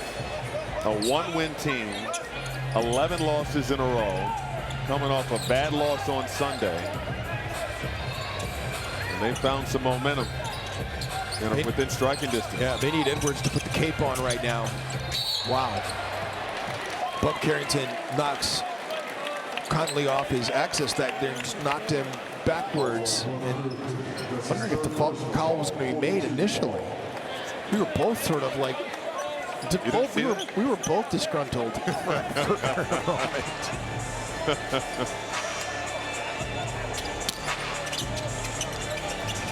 There we go again. Mike's so good at, I mean, it's not a flop. I mean, he is being impacted. We're just trying to get through that screen that Mike is setting. That puts the Wizards in the penalty. Yeah, and that's his 6th foul as well. Yeah. So Vukovic is out of the game.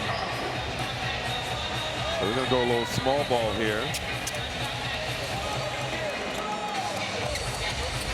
One of the ways they came back in this game is playing a smaller lineup, right? They played that smaller lineup and they got more pace into the game and they were able to score. I mean, coming out of that one timeout, it was a 50-30 advantage for Washington in the half. Wow. Conley entered this game 15 for 15 at the free throw line. He's missed 2 tonight. Thanksgiving weekend is packed with Timberwolves basketball. Saturday it's the Celtics, Sunday it's the Spurs. 2 nights, 2 big matchups. Get your tickets for both games at Timberwolves.com.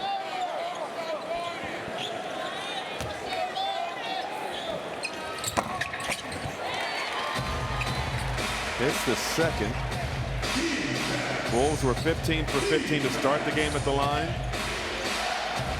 6 for 13 since.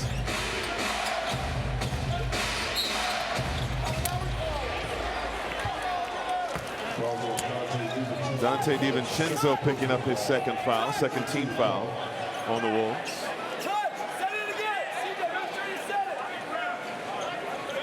And Minnesota had a 27-point lead at one point in the first half. Final game of the homestand for the Wolves. Outside look to Middleton. Middleton just inside the free throw line. The J is pure. 106-101. Double figure scoring for all 5 starters for Washington. Middleton just got into double figures.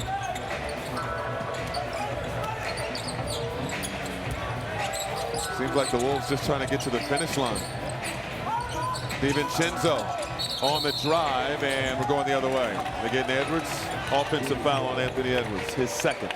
Well, look, I mean, like the Washington Wizards are shooting 50.6%, 44.8 from three-point range, 85%, make it 86 because it's 85-7.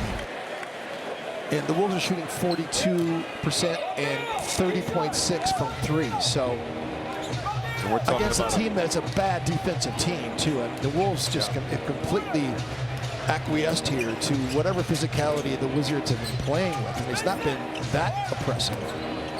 Wizards says Keyshawn George is fouled by Conley. Crowd hates the call. Wolves are going to look into whether or not they want to review it. Chris Finch goes and looks at the video himself.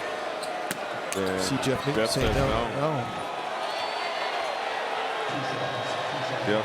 There's all kinds of elbow contact from Mike's stick hand that time. He's saying he's got his arm up, but there's contact created. He would want that call. If Mike were shooting the basketball, he would want that call with the same kind of contact. You know what would give some big-time momentum in this ball game, Jim Pete? Chicken. Chicken. Yes. I'm with you. Hey! Chicken.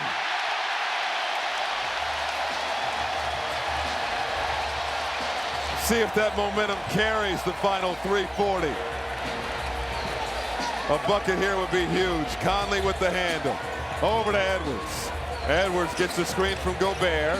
Finds DiVincenzo. Driving on the baseline. Conley for three. Cash! Chicken Jim Pete. It cures everything. Chicken soup, chicken sandwiches. Middleton over to Bagley. Missed the lay. Middleton the offensive board. McCollum on the drive out to Middleton in the deep corner. Got a tray. Not out of the woods yet. Chris Finch calls timeout with 3:05 to go in regulation. Big time three from Middleton.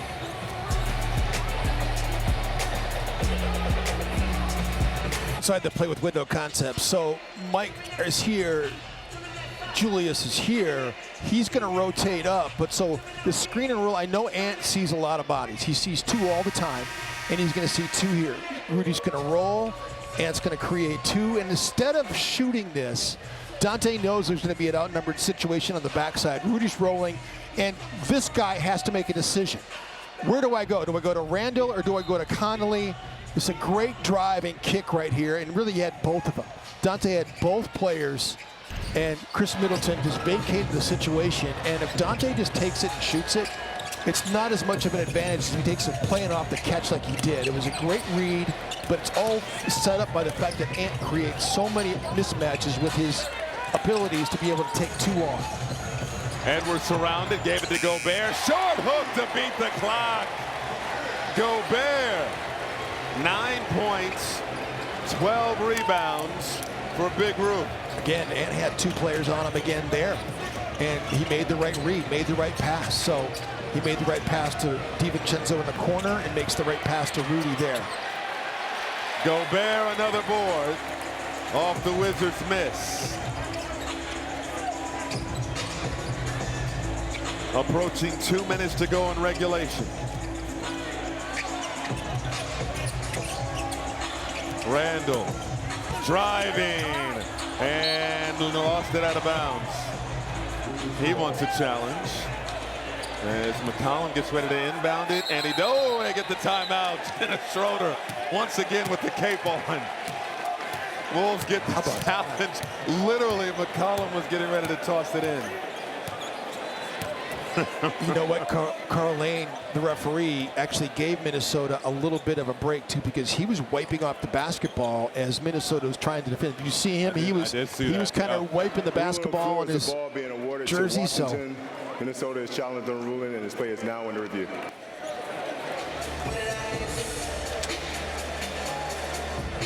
To decide the challenge.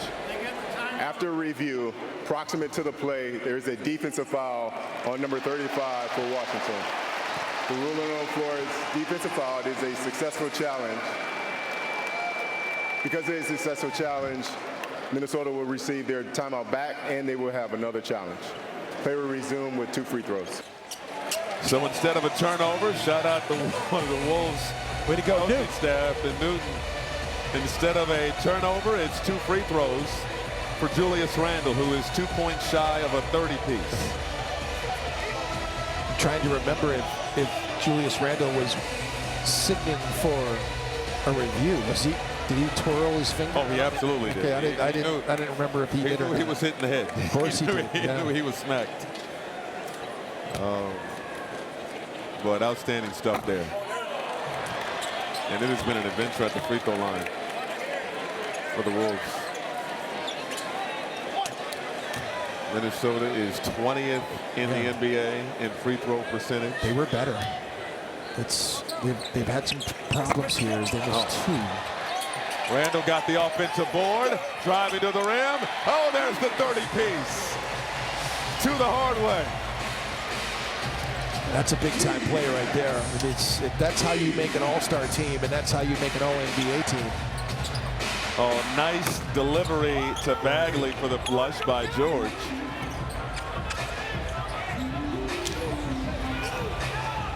And Wizards are 1-12, but we haven't seen Sarr tonight. But between Koulibaly and Keyshawn George and Cam Whitmore, Ray Johnson, Cam Whitmore, there's reason for optimism in the future. DiVincenzo, money. He's hit 2 big threes here. He hit the other one in the other corner, and then he hits that one in that corner. He also set up the other 3 that Mike hit. George can't hit. Gobert the board. Lead double figures with 75 seconds to go. Wolves all of a sudden have 13 three-pointers made. Edwards gonna make a move. Penetrating, tried to toss it to Gobert. Gobert made the catch, and he is hacked inside. Courtney Kirkland making the call. Oh, they're wondering if the ball hit the rim. 1.9. Maybe not a foul call here. Rule on the floor is the ball hitting the rim. This play is now under review. So Rudy was under duress too. He had possession of the basketball, but the clock was getting ready to expire. If it hit the rim, it needed to be reset. It hits the underside of the rim right there. Right there. Oh, it does, yes. So, see, this is what I was saying about Courtney Kirkland, though. I mean, that's not an easy call to make right there in that time. He's got 29-year-old eyes. Yeah, he does. The forever young Courtney Kirkland.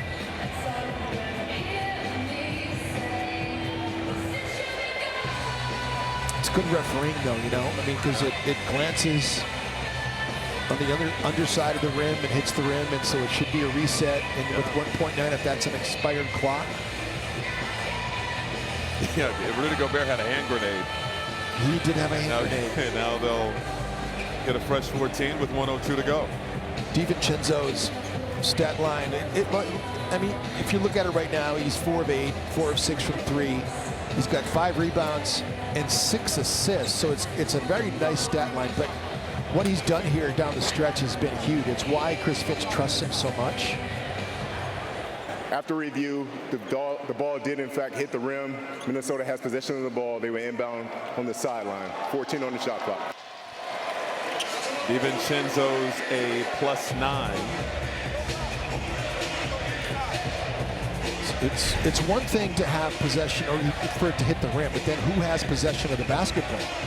And so Rudy clearly has it as he tries to go up, but the whistle had already blown by the time that happened. And you were thinking, were they calling a foul? But they were calling to stop play to review whether or not the ball had hit the rim and didn't reset. So it's just great refereeing. Great job by this crew tonight.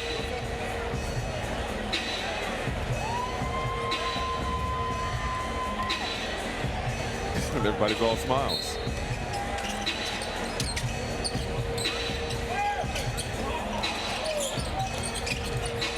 Gobert, hand off to Conley.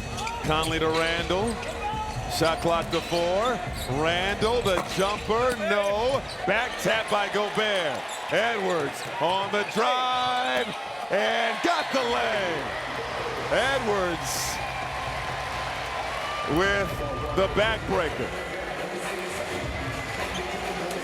How about the back tap again by Rudy Gobert? He's done it multiple times in this game, but he's been doing it a lot more lately where he has not been able to get his mitts on the basketball. So, especially with somebody like Marvin Bagley who's boxing him out, he can't grab it, so he might as well keep it alive. DiVincenzo does that a lot. That's just a great finish by Ant. Ant's done some good things here down the stretch, too, of this game. I know that Washington was being allowed to get back into this game, and significantly so, with a 27-point lead for it to be back down to a 2-possession game. But a lot of guys have made some really great plays here down the stretch for Minnesota. By the way, Minnesota this season is 12-4 in challenges, and there's an asterisk by at least 1. Oh. But the one that Jeff and Chris Finch was forced into calling because it was Ant that was requesting it. So if we take that one out of the mix, he's 12-3. Julius Randle and Naz Reid with 58 combined points tonight. The rest of the team 60. So you said this earlier in the ball game. What a luxury to have all-star caliber power forward, and then when he goes to the bench. Another guy who could be an all-star if he played starter minutes. Oh, George is fouled beyond the arc. DiVincenzo with the foul, and so George, who has 20 points tonight, coming off a 29-point performance on Sunday, will have 3 freebies. And the Wolves are going to challenge this.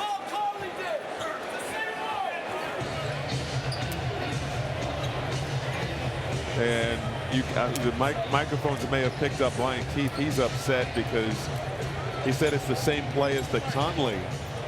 The foul that... The rule on the floor is a defensive foul. Minnesota is challenging the ruling, and his play is now under review. I think it was McCollum who swiped down on a Mike Conley 3. And Conley was able to get 3 free throws. Keith was just barking at the officials that this is the same thing. So we'll take a look at the replay. Do we have a swipe down from... No, there's no swipe down. There's no swipe down. Keith said it was the same thing. No, McCollum swiped down.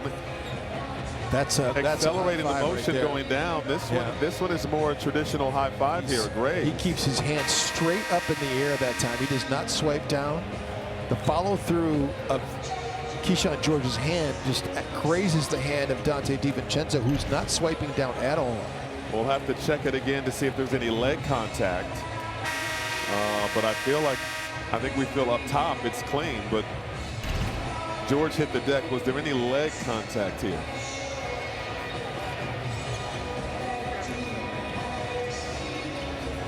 Here's a good angle. Legs are well clear. Just sniper on Keyshawn. After review, there's acceleration by the defensive player when he hits the hand of the shooter. The rule on the floor stands as a defensive foul. It is an unsuccessful challenge. Washington will shoot free throws coming up. Ooh. Stand corrected. He's accelerating his hand. This is like his momentum was jumping forward for sure, but there wasn't a hand swipe down motion. But I stand corrected on this. Okay, we're going to have to get some clarification on this. You can see through DiVincenzo's hand gestures. Yeah. He's explaining his understanding of the rule. But enough contact there for the foul call. So 3 free throws for Keyshawn George. I'm going to need to go back and save that video for the next game and ask for a clarification on that. There is a tease for Friday's broadcast in Phoenix, ladies and gentlemen. You want to stay tuned, because one thing Jim Pete will do is get to the bottom of it. I love chatting referees up on the court before the game. It used to be a lot easier before when we were down low, but that's an excellent video to get. And you know what? They love the interaction too. They want us to get it right too. 100%. And Edwards nearly turned it over. Conley ahead to Randall. Randall getting out of trouble, and he's fouled and will go to the line.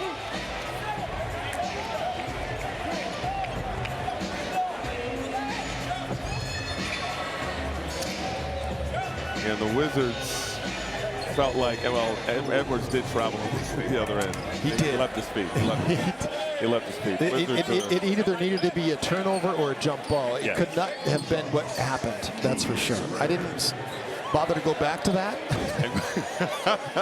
And it took him a long time to cross the timeline. I'm not quite sure if he got to 8, but that was a very We're stacking stuff here. Ugly sequence.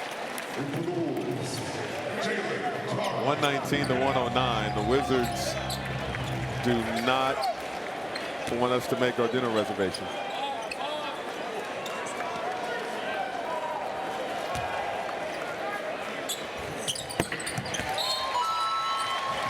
They absolutely do not.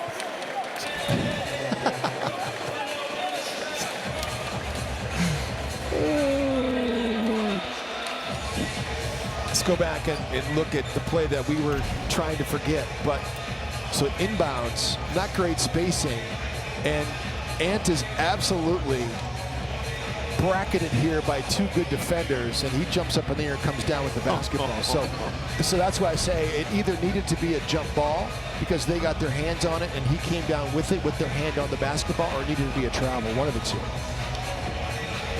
It was dislodged after that. Then Minnesota did get it back, but that was after the fact. Right.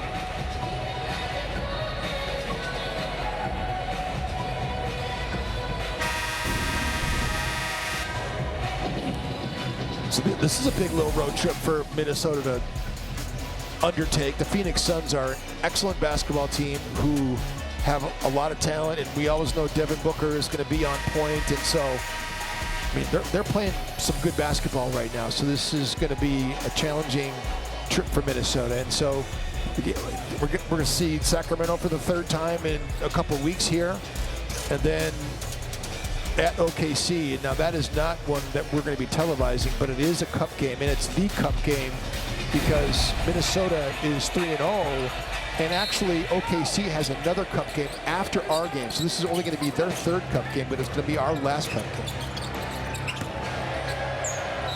And so that the differential is going to come into play then, because if Minnesota wins, then OKC probably gets to be a wild card because they're going to have enough of a differential to probably be the wild card team in the Western Conference. The main thing is don't get cooked. Yeah, don't get cooked. Do not get cooked. If you lose, but it's close, you have a shot at being a wild card. Yes, yeah, but 100%. if you win, you're definitely moving on. You aren't doing that game, are you? I am not. I've got another. I've got another with OKC. We'll game a little bit later, but that one's ESPN exclusive, if I'm not mistaken. Okay. All right.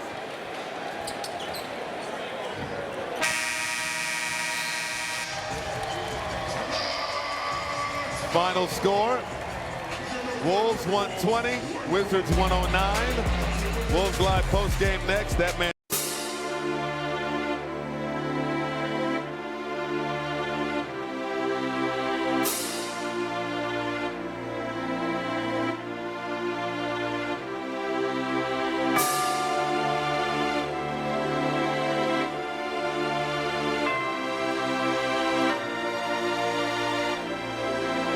Max One Music.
Music.